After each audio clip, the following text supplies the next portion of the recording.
Quando l'anarchia verrà, tutto il mondo sarà trasformato e nei governi sarà il ricordo d'infame passato, l'aborrito confinato.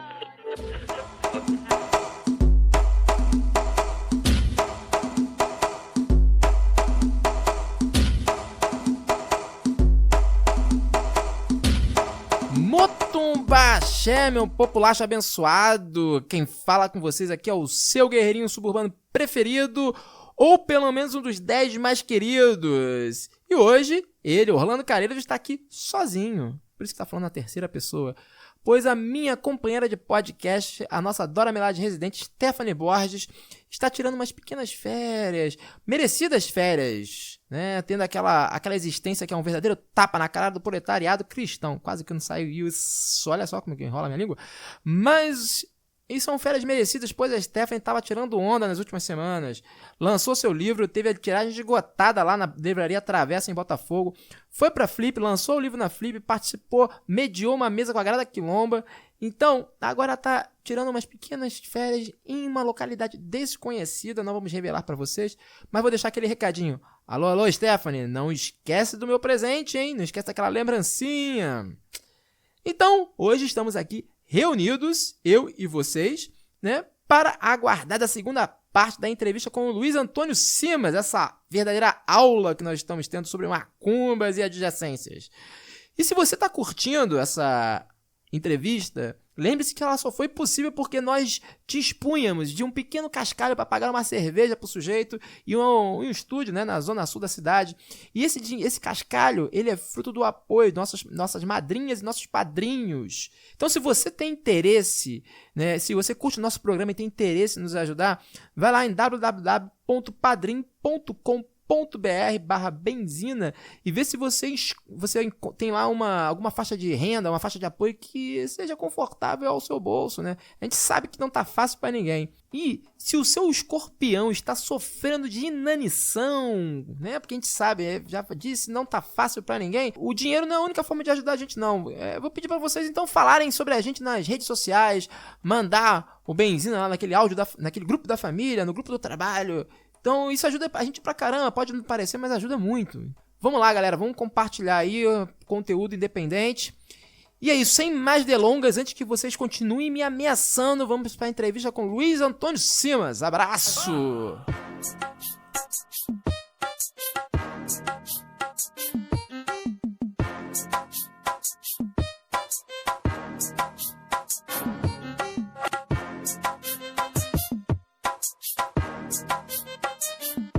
Eu queria retomar essa história dessa captura por via da culpa, né? Porque justamente eu acho que esse mecanismo de culpa, a gente no Benzina já falou muito sobre isso, da ideia, por exemplo, que o Primo Levi vai diferenciar culpa de vergonha, né? Sim. Mas porque essa captura que é feita por meio da culpa, justamente, porque ela vai estar em culpa em todos os níveis, né? Então, por exemplo, como que você pode capturar uma religião, ou mais artes, né? Artes como o candomblé, como a umbanda, enfim, como o xambá, que tem na sua essência, né, justamente se livrar da culpa, porque não existe culpa nesses cosmos.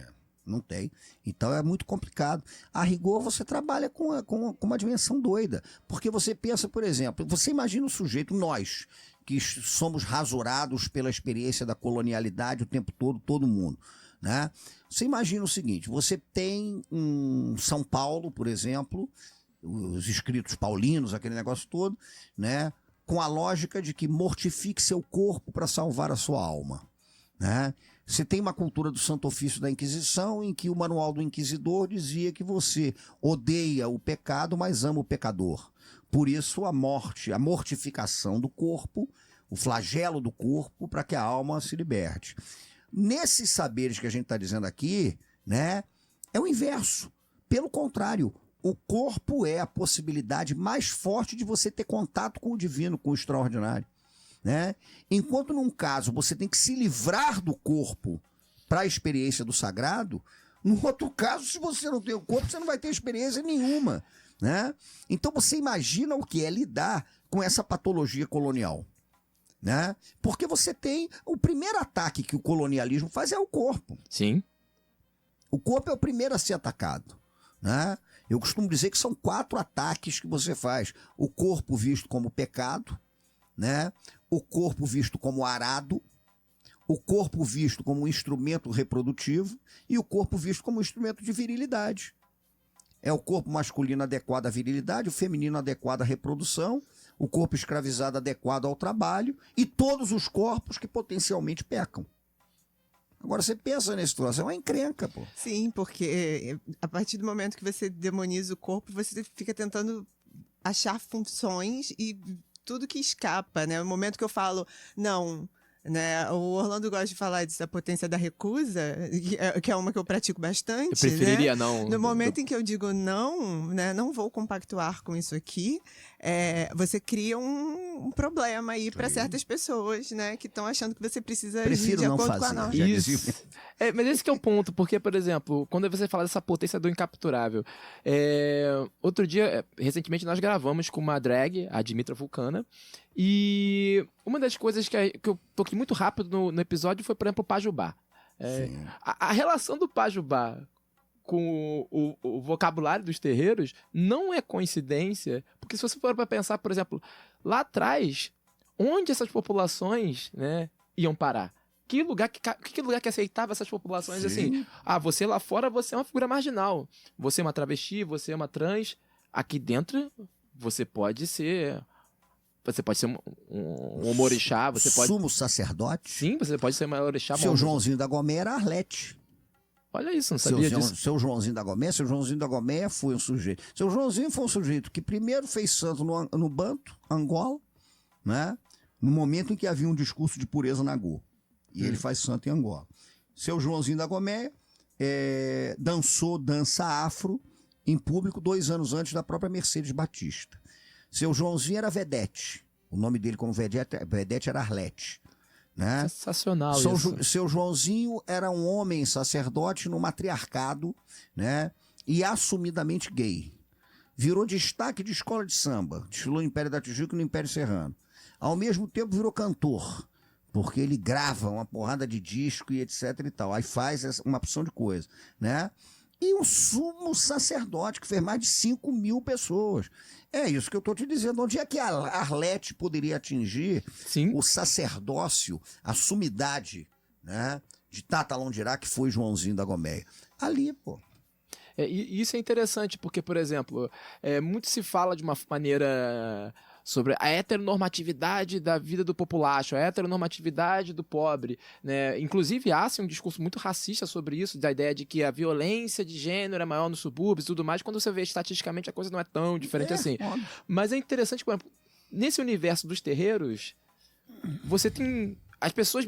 Há um convívio ali, há um convívio necessário justamente para essa coisa do incapturável, mesmo, vamos pensar nos Ogãs, o universo dos Ogãs, o papo de Ogã. A gente sabe o que o papo de Ogã é. Assim, o papo de Ogã seria o supra-sumo do machismo, né? Sim. E faz parte de uma performance masculina, mas ao mesmo tempo tem um jogo ali interno e uma sujeição dos Ogãs ao resto ao orixá, ao babalorixá, né?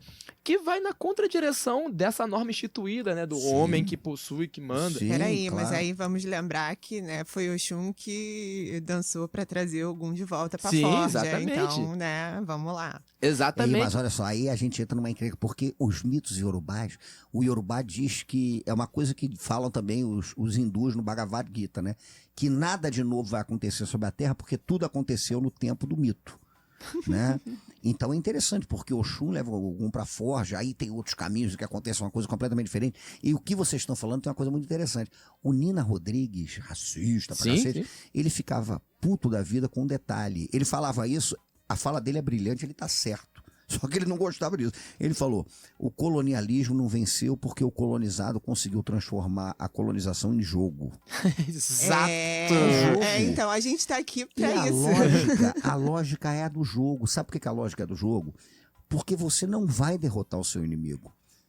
E você nem quer derrotar o seu inimigo. Isso aí, gente, é a própria a essência da capoeira. Então, Se na capoeira você derrota o inimigo, acabou a roda. Acabou a roda. Então, e aí a questão não é só que acabou a roda. A questão é, se você derrota o seu inimigo, o que sobra? Né? Você vai ficar no lugar dele? Isso. De- não tem a como. partir da lógica do poder colonial, lógico. se você tira A gente tá na uma rasura. dominação, outra ocupa, A né? gente está na rasura. Então a questão, a rigor, é o jogo. Isso é interessante, porque essa dinâmica de jogo dentro de um terreiro é a vida do terreiro, é jogo. É o jogo. É o jogo, É o né? jogo. É o jogo. O jogo talvez seja um elemento caracterizador do cotidiano do terreiro.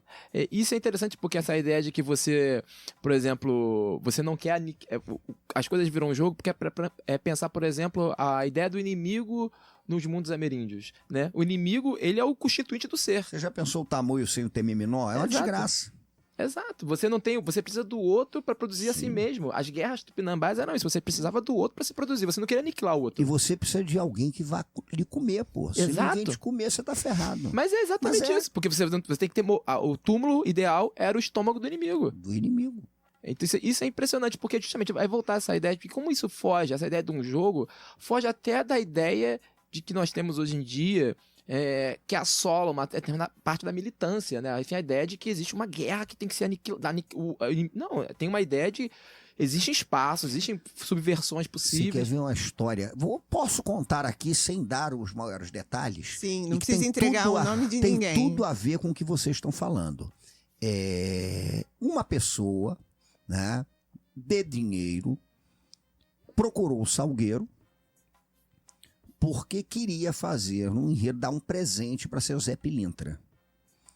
E seu Zé Pilintra pediu para ser enredo. Cara do seu Zé Pilintra queria ser enredo.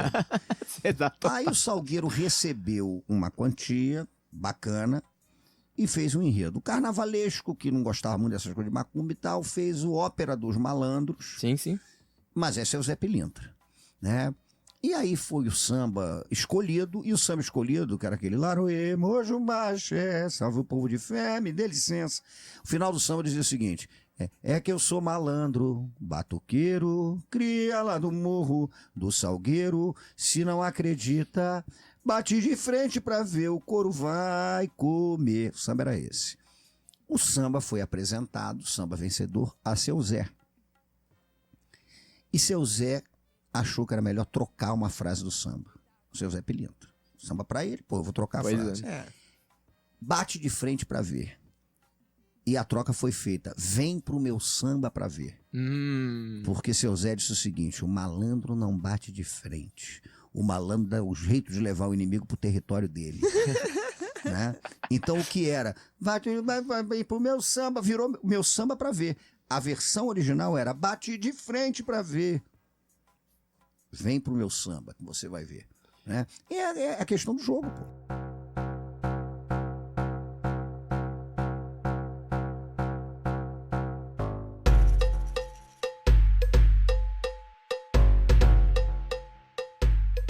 E isso eu acho importante, porque, sobretudo, se fala muito dos ataques que, digamos, o conservadorismo, a religião evangélica faz a vida nos terreiros, né? E não só a vida nos terreiros, mas tudo que envolve o samba, a capoeira, enfim, tudo isso vira coisa do demônio rapidamente. Mas, ao mesmo tempo, existe um outro ataque que também é feito, talvez, eu odeio esse termo progressista, porque tem essa coisa de evolução, né, avanço civilizacional, né, que os progressistas fazem aos terreiros justamente por exigirem desses pensamentos que eles avancem no tempo, no sentido de que vocês têm que se modernizar. Mas é a lógica do laboratório de Exato. experiência, é o que eu estou te dizendo. É o laboratório de experiência, ó, e vocês têm que passar por um estágio. Por quê? Porque é o mesmo discurso que produziu a expansão imperialista do século XIX da missão civilizatória. Sim. Né? Sim! E a ideia do progresso, eu acho muito engraçado, Sim. porque, assim, se a gente parar pra pensar, essa ideia do progresso, ela só vai levar o planeta à extinção, né? Assim, a expansão do capitalismo em todas as suas formas e suas crueldades, assim, só vai levar o planeta ao colapso. Mas as pessoas continuam pensando, reforçando Sim. essa ideia colonial de E a gente talvez não evolução e tenha a progresso. chuva de prata do João Nogueira, né? Infelizmente, que vai libertar a gente das ilusões.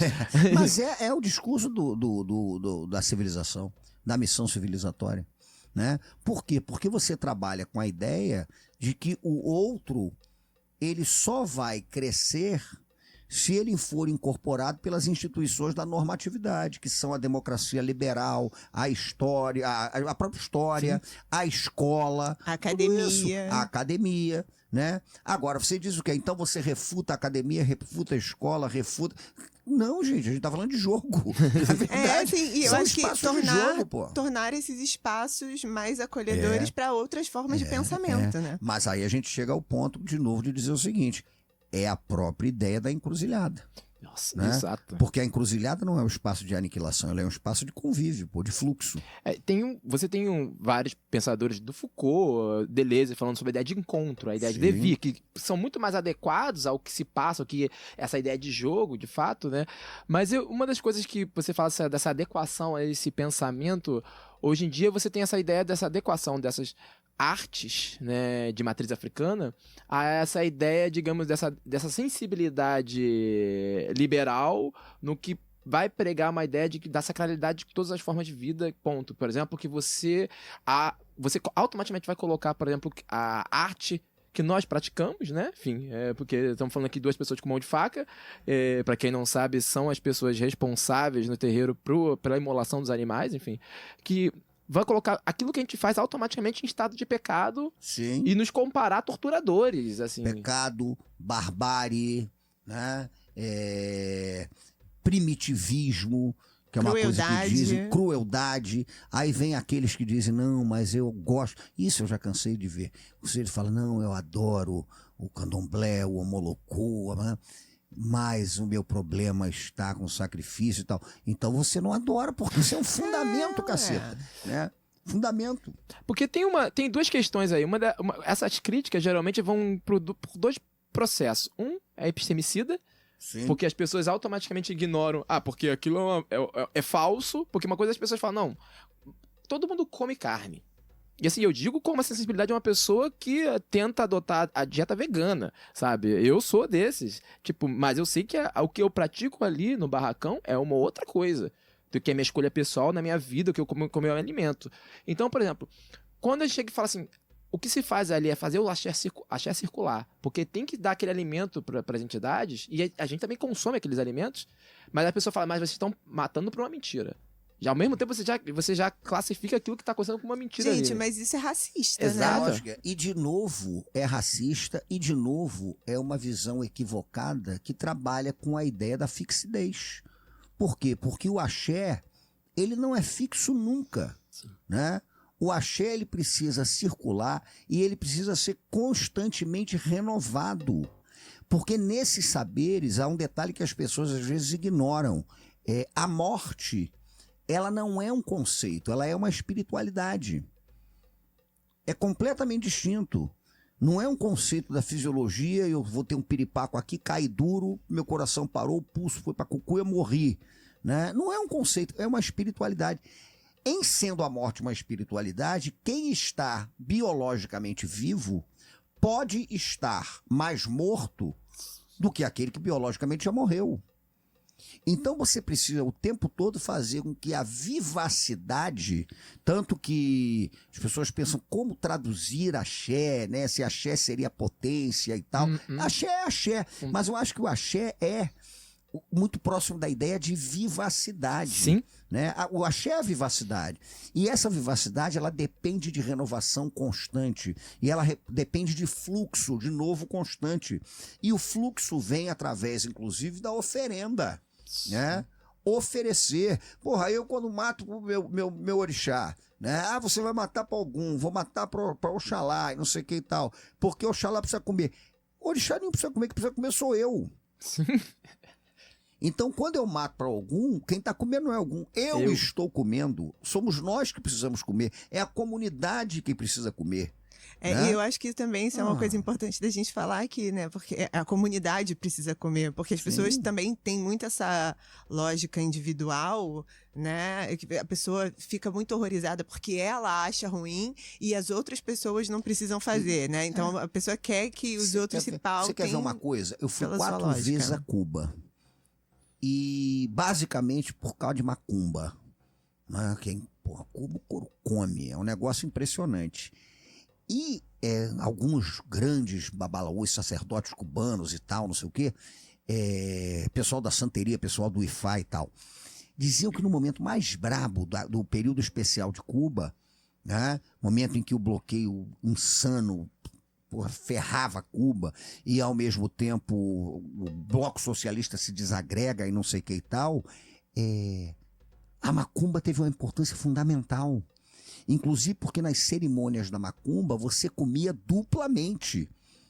Você comia do ponto de vista, né, do teu axé, da tua espiritualidade e tal, e você comia a carne que é compartilhada e que muitas vezes você só conseguia porque a macumba estava comendo solto, né? E macumbeiro sabe se virar, macumbeiro vai achar bicho, porra, tu lá, meu amigo. Vai criar, vai fazer um jogo 5 horas da tarde, um couro encrencou, você vai ter que achar não sei o que, o cara vai dar um jeito de achar aquele troço, né? Então é isso, pô. É uma visão, as pessoas não estão muito viciadas na ideia do universo, enquanto deveriam estar viciadas na ideia do pluriverso, né? Sim. A gente está falando de pluriversos, então a pluralidade que está ali.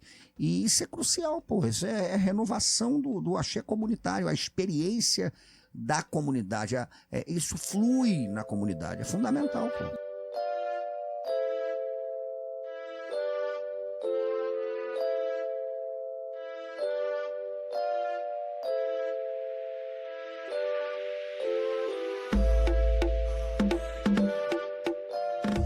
Isso é uma coisa interessante, porque eu tive, enfim, eu tava fazendo a feitura no terreiro, foi quando eu tive o sonho que me deu, literalmente tive um sonho que me deu o episódio sobre o samba que eu gravei no Benzina, que era, eu fiquei fixo com a ideia de ser parte é ser todo, não, ser todo é ser parte, né? Que de fato isso é uma filosofia pra mim, isso é o terreiro. Ser todo é fazer parte daquilo, porque não tem. Se você é um Ogã e não tem gente dançando, tu não é nada. Não. Se você é um rodante e não tem ninguém ali, você não é nada. Você é um babalorixá, você não tem ninguém, sabe? Tipo, você tem que. Cada um tem a sua parte ali, e a ideia é justamente você vai se tornar um todo, e um todo não é só na comunidade ali, né? O todo com seus guias, com o seu orixá. Isso é uma coisa. Isso é interessante, porque quando eu vou falar disso, é muito interessante. As pessoas perguntam assim: você é filho de quê? Eu falo, eu sou filho de Ogum. Mas o seu Ogum é Ogum? O seu Ogum... Você tem um Ogum próprio? Você tem um Ogum que é você? Eu falei, cara, existe uma indiscernibilidade. O que me marca a minha relação com o Ogum é uma certa indiscernibilidade. Sabe? A mesma coisa. E essa ideia de indiscernibilidade parece que dá um bug nas pessoas. Assim, mas como assim? Você tem uma discernibilidade com a sua divindade, sabe? Tipo, porque esse termo já também é complicado, divindade, né? Assim, como que você tem uma discernibilidade com o orixá? Como assim, o axé de Ogum faz meu corpo? Porque eu não posso comer quiabo por conta disso? Sim, tanto que você trabalha com uma ideia, se a gente for tentar categorizar as coisas, só para tornar mais inteligível, porque o mistério também não precisa ser inteligível. Exato. Não, pô. Né? Mas para tentar tornar inteligível, Babá Fatumbi dizia uma coisa interessante, o transe do orixá, ele não é um transe de incorporação, ele é um transe de expressão, que faz toda a diferença. O transe de incorporação é aquele que um elemento que está fora chega e vum, e toma você. O transe de expressão é aquele quando, através de certos procedimentos e tal, você expressa, né, alguma coisa que é tua natureza, tá em você, tá amalgamado, tá ali, e não tem como fazer isso. Você estava falando desse troço, eu lembro que uma vez eu saí de uma cerimônia belíssima, que porra, um mês brabo, de águas de Oxalá, a Omi Oxala, e águas mesmo, águas com, porra, todos os 3 dias, porra, acordar todo dia 4 horas da manhã pra rezar nos pés de Oxalá, aquele negócio todo. E a cerimônia das águas normalmente se encerra, tem um lindo cortejo das águas, que você bate Jexá pra Oxalá e tal. Aí eu saí daquelas cerimônias, eu tenho formação em música também, eu faço música, tenho uma porrada de música aí gravada e tal, enfim. E aí eu fiz uma música, letra e música minhas pra isso, que foi uma música chamada Cortejo de Babá, que virou um pão de umbanda. Eu fiquei chocado porque eu descobri que tem terreiro que canta. E é mesmo? Que o Lúcio Sanfilippo gravou, Roberta Nistra gravou. Como é que é e tal. aí? É uma música, aí eu fiz um Ijexá que começava assim: debaixo de seu alá, misericordioso, Babá me dê proteção, escuta a minha oração, me guarda com seu alá, que guarda todo esse povo, me guarda com seu alá, que guarda guarda todo esse povo. Babá é senhor idoso, é o moço que faz a guerra, é o ar que alimenta o fogo, a chuva que molha a terra. Cajado e opachuru, babá, me estenda a mão, ameniza minha dor, enquanto pilo um pilão. Vai um cortejo fum-fum, tocando seu Ijexá. A soma de 100 é uma só voz a cantar. Orunhê, alá, alá, orum, alá, esquende, alá. É o Ijexá para Oxalá. Nossa! E aí, o verso desse Ijexá, o verso bateu com o que você falou, porque eu tava pensando, como é que eu vou fazer? Aí eu falo, babá é um senhor idoso, um moço que faz a guerra. Oxalá foi, Oxaguiã. O ar que alimenta o fogo, o elemento dele é a chuva que molha a terra. Cajado é o opachorô, né, o cajado de Oxalá. Sim. Babá me estende a mão, ameniza a minha dor, enquanto pila o pilão, cerimônia do inhame. Né? Vai um cortejo fum-fum tocando seu Ijexá, o cortejo branco. Aí vem a frase que dá essa ideia de coletividade. A soma de 100 é 1. Né? Ser parte, ser tudo é ser parte. A né? soma de 100 a 1 parece uma maluquice, porque é um contrassenso lógico. A soma de 100 não pode ser 1, não. A soma de 100 é 1, uma só voz a cantar. Orunhê, alá, o alá, orum, alá. E é todo mundo ali. Vou introduzir esse ponto no terreiro, hein? Tava cantando. Eu fui ver no YouTube, uma porrada de gente cantando. Cortejo de babá virou domínio público. Esse foi gravado pelo Lu San Filipe, que é um cantor que tem muito trânsito nos candomblés e tal. Né? E aí, pô, eu descobri que eu virei domínio público. E eu agora lembrei, eu tive recentemente numa festa de Oxalá, e aí a minha mãe tava comigo e ela falou assim, não, mas qual deles é Oxalá? Eu falei, todos. Aí ela, como assim? Mas eu falei assim, são todos. E aí ela, nossa, eu vou ter que vir mais na macumba pra entender esse negócio. Eu falei, vai, mãe. E Oxalá, por exemplo, o Fum-Fum é uma corte interminável, pô. Mas isso também se aplica, por exemplo, aos Exus. Né? Porque, por exemplo, quem foi Maria Padilha? Quem são as Maria Padilha? Né? Quem é Zé Pilintra? Quem são os Zé Pilintras? Né? Mas aí é que é bacana, porque quando você pega Pombagira, vai na etimologia, no Kikongo, Pombagira vem de Pambuanidila, né? Que é o Kikongo. Pambuanidila é rigorosamente a encruzilhada. Nossa. E aí? Né? É o Inquice Pambuanidila que virou a Pombagira, que Bombodira, né? Bombodira, Tamucangue, aí a Bombodira, aí Pambuanidila, né? A encruzilhada. O nome da Pombagira. O que quer dizer Pombagira? A encruzilhada. É isso. Isso é impressionante, porque isso sempre buga as pessoas também, porque eu vejo isso até as pessoas quando estão entrando no terreiro, né, mesmo, porque os Exus, geralmente, eles têm uma história, né? Eles começam a contar, não, porque eu fui fulano, sei lá o quê, e aí tem uma particularização, mas ao mesmo tempo eles também são todo, né? As falanges, né? Chamadas falanges são isso, né? São. Quando você quando você tem lá um dos mitos de anunciação da Umbanda, que é o mito do Zélio, em 1908, a anunciação do Caboclo das 7 Encruzilhadas, o kardecista lá estava apavorado. Que entidade é essa que apareceu? Que coisa é essa? E ele dando esporro em todo mundo, porque agora eu vou criar um culto que vai todo mundo aparecer, vai lá casar porra, não sei o quê. E aí ele pergunta, qual é o seu nome? E o caboclo responde pra ele, eu tenho um nome, mas eu não vou dizer. Você pode me chamar de Caboclo das 7 Encruzilhadas, porque eu percorro todos os caminhos.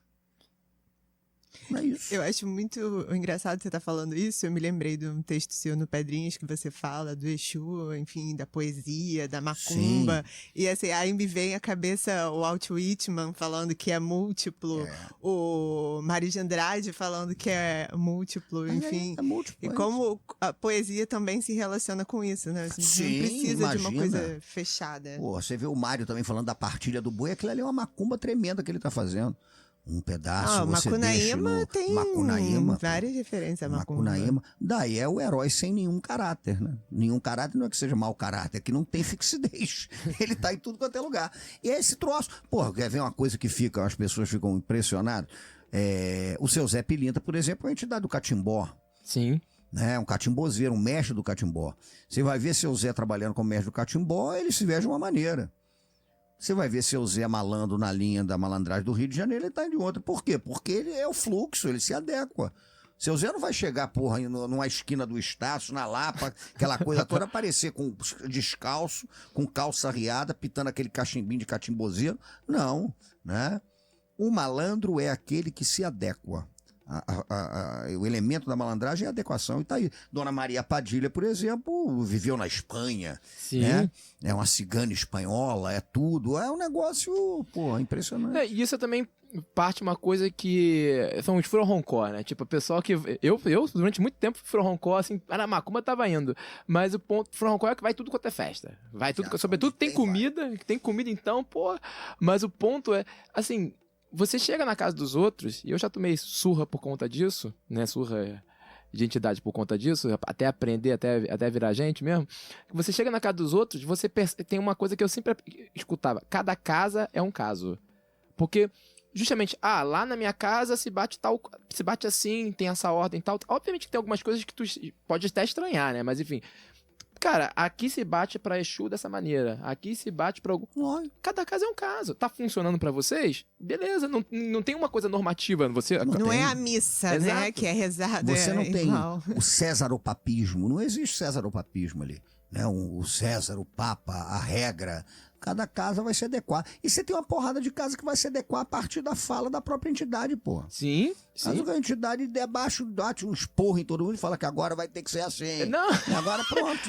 Cara, quantas casas ou vão começar a bater pra candomblé por conta disso? A Umbanda Cruzada tem muito disso. A entidade baixa, agora vai todo mundo ter que fazer isso. É o caso que eu falei da minha mãe, que a gente tá conversando antes do programa. A minha mãe, ela tá preparada pra fazer santo com todo o rigor na chambá, não sei o que e tal. Para tudo, porque não é aqui. Ai, pra encantaria. Aí lá vai ela pra se iniciar com o santo crioulo da encantaria paraense, com o caboclo Japetequara, rei dos turcos. Quer dizer, é um troço que mandaram, ó. Então vai pra lá. E aí a casa da minha avó tem que fazer o quê? Começa a bater pra encantaria. Então daqui a pouco batia lá pros orixazinhos e tudo mais, mas daqui a pouco tá lá cantando pra Cabocla Mariana, pra Dona Tóia Jarinha.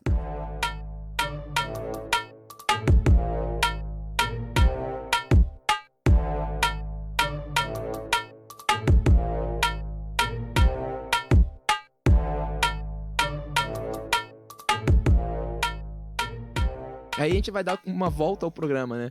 Porque é isso que se produz no coração dos terreiros, vamos colocar assim, ali no roncó, transborda e vira o samba, né? Isso transborda e vai virar, assim... Pai, mas é o que eu tava falando. Quando a gente falou, isso que você tá falando é importante. Quando a gente falou das culturas de diáspora como culturas inventivas, a diáspora como um empreendimento criativo... É muito curioso porque eu costumo dizer que existe um complexo diaspórico ou um complexo das macumbas. Esse complexo das macumbas é um complexo que inclui o samba, que inclui o terreiro, que inclui o jongo, né? Que inclui a capoeira, que inclui uma porrada de coisa. E é curioso como uma das ações da colonialidade para combater esse complexo é fragmentá-lo, é transformá-lo num complexo estanque. Né? Eu sempre falo desse troço. Em relação ao samba, existe um processo vigoroso de desmacumbização do samba. Eu não tenho a menor dúvida quanto a isso, em cima de muito estudo sobre o samba e tal. Mas há uma desmacumbização. Por quê? Porque o samba, num certo contexto, ele dialoga com o mercado. Uhum. Ele dialoga com a cultura fonográfica, com a entrada do disco, com a radiodifusão e com o público consumidor de classe média. Então, diante desse público consumidor de classe média, você opera uma ruptura entre o samba e a macumba. Aí você vê que o samba vai sendo domesticado na normatividade, vai sumindo o tambor e você vai trabalhando cada vez mais, né, com outro tipo de instrumento, vai sumindo a língua do Congo, como os velhos sambistas diziam, e cada vez mais você vai elaborando outro tipo de lírica, né, até que você chega a prescindir totalmente do tambor, como é o caso da bossa nova. Então o tambor está incomodando, tira o tambor daí. Né? Então há um processo mesmo de fragmentação, porque você pega na década de 20, é tudo a mesma coisa, caboclo. O samba é macumba, a macumba é samba, o cara é jongueiro, o cara é sambista, é babalorixá. As escolas de samba pioneiras, tudo surge em terreiro. É Portela no terreiro de Dona Esté, é Mangueira na casa de Tia Fé, né? Está tudo ali. Mas há um processo mesmo de fragmentação, de desmacumbização, de desafricanização, desse troço todo. Uma coisa que eu gosto de volta nos programas, né, é justamente essa coisa do capitalismo, né? O capitalismo tentando transformar os modos de vida em produto. Sim. E isso reforça essa coisa, né, não só de descaracterizar, né, a produção, né, de onde elas vêm, as histórias que estão envolvidas ali, as vidas das pessoas que participam daquilo, fizeram aquilo acontecer, Sim. mas também essa coisa de deixar o consumidor confortável. Sim, é por isso a macumba vai ser ruim. Aquele bando de tambor vai criar um estranhamento. Então o público que vai consumir esse troço não pode ouvir isso. Não, e outra Né? coisa, você não vai pra macumba pra ficar confortável, você vai pra Lógico. macumba pra levar Pra Vai estar no ficar- espaço de desconforto. E é uma coisa muito curiosa como se opera isso, porque às vezes as pessoas não percebem que o processo de legitimação do samba como um elemento de construção de um certo mito de identidade nacional, ele não é acompanhado do processo de inserção do sambista, Uhum. né? Exatamente. Nos canais de formalização de cidadania do mercado, nada disso. Então, há uma expoliação, inclusive, do ponto de vista do criador, né? E daquilo que ele cria. O samba, a rigor, eu digo uma frase que as pessoas acham, porra, mas você tá doido? Não, falei não. O samba não virou um ritmo característico da identidade nacional porque o Brasil não é racista. Virou porque é. Sim. Virou porque é. Porque o samba, num certo momento, resolvia o discurso da mestiçagem cordial. Uhum. Você resolve o discurso da... Vamos inventar o quê? Nós somos o quê? Né? Nós somos o encontro entre o preto, o branco, o índio. Ótimo. Que nós somos porque não tem como fugir disso. Isso é a rasura colonial. Agora, a questão é a seguinte, um encontro repleto de cordialidades e não sei o que e tal. Então, dentro desse processo, você desmacumbiza, você embranquece, né? Porque você tenta construir a legitimidade não em relação ao sambista, você tenta construir em relação a um público que está começando a se inserir no mercado de consumo no processo de urbanização. O samba no Rio de Janeiro é uma música urbana. Né? Isso é interessante, porque o samba depois ele... assim, você tem dois tipos, pelo menos da maneira como eu vejo, você tem dois tipos desses... Você tem umas figuras, sei lá, tipo Bete Carvalho, né? Sim. Que ao mesmo tempo ela se valeu da sua branquitude para poder cantar samba, né? Para propagar o samba, mas ao mesmo tempo ela criou um mecanismo de aliança Criou profunda. profunda. Né? Ela foi orgânica com aquele troço. Ela ia em tudo quanto é buraco que você possa imaginar. Exato. E ela fazia uma coisa. Ela cantava os caras. E registrava, mostrava a cara dos sujeitos, eles apareciam na capa do disco, esse processo todo. Né? Tu quer chamar madrinha, né? A madrinha não é... E não é qualquer um que chama ela de madrinha, né? Exato. Não, o negócio E aí tem esse tipo de relação possível, que você tem essas figuras, né? Tipo, cantando, tipo, trazendo os caras, trazendo esse pessoal, tentando, de alguma certa maneira, e até resgatando, né? Por exemplo, no caso do Cartola, no fim da vida, Quem gravou o Cartola? Não, Deus do céu, Folhas Secas, o Nelson Cavaquinho. Meu Deus do céu, como é que eu esqueci o nome dele? Enfim, que ela trazia, inclusive ela fez a questão de numerar os discos, né, por Sim. conta disso, né, pra garantir o direito dessa população. E de outro lado, você tem um pessoal que tá compondo, gravando, e assim, sem qualquer relação. Mas você quer ver um detalhe em relação a isso? Fala lá, Steph. Então, é a supremacia branca. Exato, exatamente. Mas você quer ver um detalhe que é curioso em relação a isso? O maior espanto que o samba sofreu em sua história talvez tenha sido Clementina de Jesus. Nossa, aí a gente tá falando... Porque o que acontece? A Clementina cantava ali na Festa da Glória e tal. Tem um certo discurso de mídia. O Hermínio descobriu a Clementina. Você conversa com o Hermínio, ele fala que não descobriu coisa nenhuma. Gente, mas Que a assim... ele fala, não descobri nada. A Esse Clementina negócio cantava. de alguém Aconteceu. descobriu, isso é discurso de jornalista. lógico. É o meu lugar E o de fala, Hermínio agora eu vou fala. reclamar de jornalismo. O Hermínio fala, eu descobri nada. A Clementina cantava na Festa da Glória e tal. Quando o Hermínio leva a Clementina para gravar, ele fala, pô, você tem que gravar e tal. A Clementina trazia toda aquela ancestralidade. Clementina vinha de Valença, trazia toda a carga do Vale do Paraíba. católica apostólica romana, como Mãe Menininha do Gantoá, que chocou muita gente quando no censo falou que era católica apostólica romana. E aí falava, mas Mãe Menininha, a senhora não é mãe de Santo de Orixá? Ué, meu filho, mas uma coisa não impede a outra, não. Não, Né? exatamente, Mãe capturar. Menininha. Eu acho engraçado. Incapturável, né? Eu tenho uma grande amiga católica que ela fala que a ideia do catolicismo tá ligada à universal. Eu até acho a ideia do universal uma falácia, mas assim. Até porque católico é universal. É, né? então. A Igreja Universal do Reino de Deus não percebe que o nome dela em latim é Igreja Católica. Mas eu não vou entrar na esquizofrenia de cristão. A ideia é justamente essa. Se é uma igreja que quer abarcar todo mundo, por que não, né? A mãe menininha não E poderia a Mãe ser. Menininha falava disso, mas é isso. E a Clementina aí vem gravando aquelas curimas, ela vem gravando aqueles cantos de trabalho. Aí você pega o primeiro trabalho da Clementina, é aquela coisa, a Maria tem 4 filhos, todos os 4 são pequenininhos, panelinha tá pequenininha, todos os 4 precisam comer, ela bate panela que eu quero ver, bate panela. Aquela linguagem, né? Mas aí você repara que aquilo explodiu.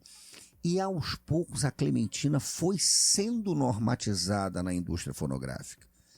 Porque aí aquela primeira Clementina que gravava os cantos de trabalho, os batuques, o jongo, né, o caxambu, calango, aquele negócio todo, ela começa a gravar, por exemplo, compositores consagrados da música popular brasileira. Então você vai ver que a indústria tenta, de certa forma, manter uma certa Clementina peculiar, mas ao mesmo tempo buscando adequá-la, e os discos da adequação também são ótimos, não é isso que está sendo discutido. E aí entram numa procura doida sobre quem seria a Clementina mais palatável. Né? Eu falo uma coisa que eu vou falar e tal, mas tem gente que fica puta comigo. Não. Procurou-se isso. A Clara, que eu acho genial, Sim. ela foi construída como a Clementina palatável. Sim. Porque a Clara começou cantando bolero, era uma cantora espetacular e tal. Aí daqui a pouco você começa a descobrir que a Clara é palatável, porque a Clara é a Clementina que não traz a carga de estranhamento que a Clementina produzia. Porque elas cantaram juntas, né? Né? Sim, não vadia a Clementina, foi feita pra vadiar. E eu não tô falando que a Clara embarca nesse processo achando que é isso ou aquilo, não. Gente, É mesmo um processo de... mas existe uma questão que é o mercado e outra que é o jogo. Sim, Né? Qual é evidente. o jogo que está sendo feito ali pela Clara Evidente, Nunes? Ela vai evidente. falar, não vou gravar determinadas E músicas. pela própria Clementina. Enfim, pois é. lógico. É porque é uma questão também de ignorar a agência das pessoas, Sim, né? De saber claro. o que está em jogo. Porque às vezes você precisa ser o infiltrado. Sim, e quando eu falo isso da Clementina, eu não tô dizendo que, porra, a Clementina, porque por outro lado vai vir o maluco dizendo que acha que a Clementina tinha que continuar numa fazenda em Valença, Sim. na enxada, lavando roupa e cantando música assim. O que eu tô dizendo é o seguinte, isso é um jogo. Né? A própria Clementina é uma agente ativa desse jogo, pô. Você vai achar o quê? Que a Clementina de Jesus chegou? Não, pô. Olha só, eu gravei, gravo aquilo agora, me adequo aqui, me adequo ali. Você tá jogando, pô. Por exemplo, você falando da Clementina, eu penso na Carolina Maria de Jesus, entendeu? Assim, ela ia ficar a vida inteira morando na favela para ficar escrevendo sobre a favela porque esperava-se isso da produção literária dela? Não, vai sair, vai morar na rua, vai escrever sobre... morar na rua não, vai morar no asfalto, né? Na Aí casa de vem- alvenaria e depois vai escrever sobre as decepções dela com o mercado editorial. Aí vem a frase destruidora do Joãozinho 30, quando foi acusado de deixar a Beija-Flor muito luxuosa, não sei o que e tal. O Joãozinho chega e manda aquela: acontece que pobre gosta de luxo, quem gosta de miséria é intelectual. Não, assim, Exato. essa frase é uma das coisas que mudou a minha vida, porque eu acredito muito nisso. Você quer ver uma história? Em 1960, o Salgueiro desfilou com o Zambi dos Palmares, Quilombo dos Palmares. Aliás, o Quilombo dos Palmares chegou primeiro à avenida do que ao livro didático, porque foi baseado no livro do Edson Carneiro, de 38, que foi proibido pelo Estado Novo do Vargas.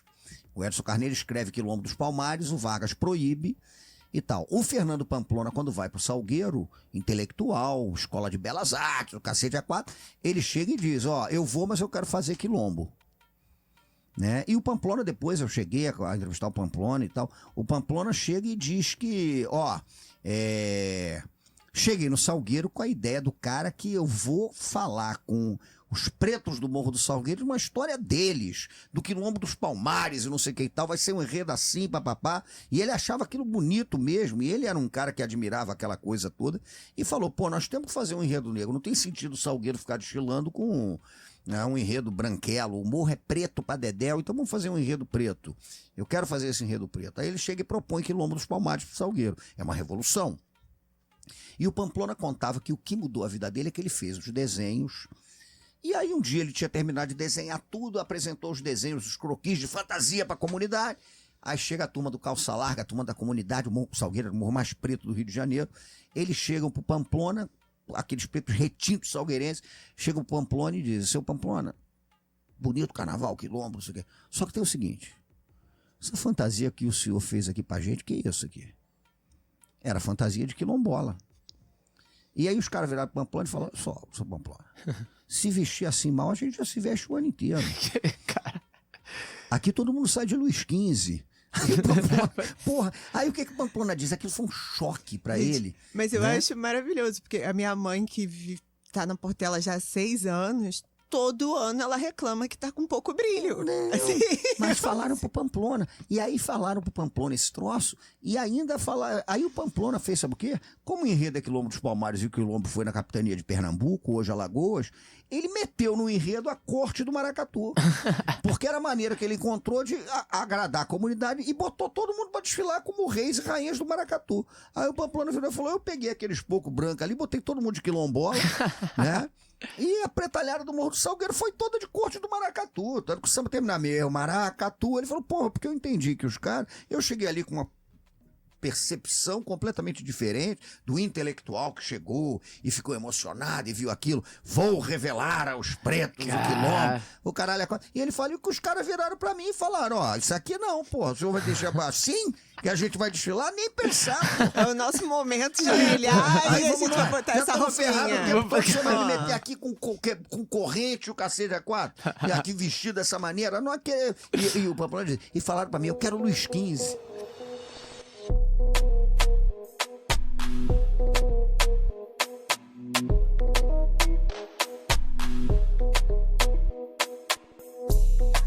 Bom, cara, tá maravilhoso, mas a gente vai ter que encerrar, né? Sim. Cara, sim, mas quero agradecer muito, cara. E a gente ainda vai tomar uma cervejinha aqui depois, né? Obrigado a vocês, é pra concluir o papo.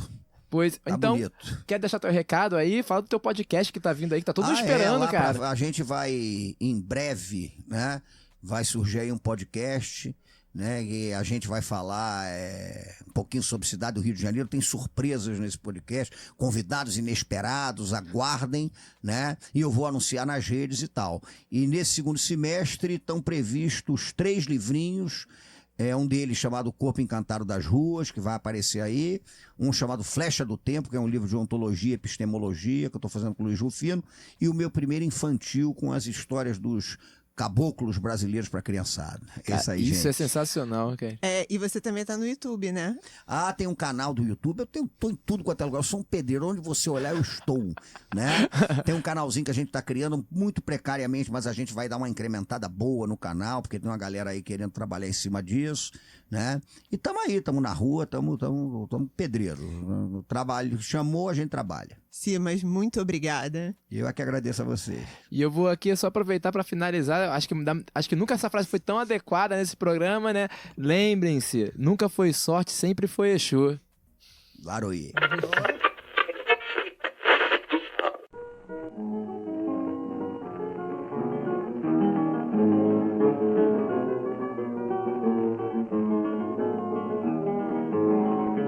O leão ia casar com sua noiva Liô, e São Pedro pra agradar preparou uma festa boa, mandou logo um telegrama convidando os bichos machos que levasse todas as damas que existisse Cabo Baixo. Pois tinha uma bela mesa e um piano no salão, indo um baile por surpresa no banquete do leão. Os bichos todos avisados estavam esperando o dia, tudo estava preparado para entrar firme no dia. E no tarde dia marcado, os bichos tomaram banho, foram pro céu alinhado, senhor de por tamanho, o mosquito entrou na sala, com um charuto na boca, percevejo de bengala, e a barata entrou de toga. Zunindo qual uma seta, veio o pinguim do polo, e o peixe de bicicleta, com tamanduá no colo. O siri chegou atrasado, no bico do passarinho, pois muito tinha custado pra botar seu colarinho. E o gato foi de luva para Cícero o casório, jacaré de guarda-chuva e a cobra de suspensório, o porco de terno branco com um sapato sem sola e o tigre de tamanco de casaco de cartola. De lacinho a borboleta veio o viado galego e o povo de luneta montado num carroceiro, o macaco com a macaca com o ruge pelo focinho, e tava engraçada a vaca de porta-feio e cupim. Vou abreviar o discurso pra não dizer tantos nomes. Lá foi a mulher do urso, de cabeleira lá homem, quando o leão foi entrando, São Pedro muito se riu, e pros bichos foi gritando, caiu, 1º de abril.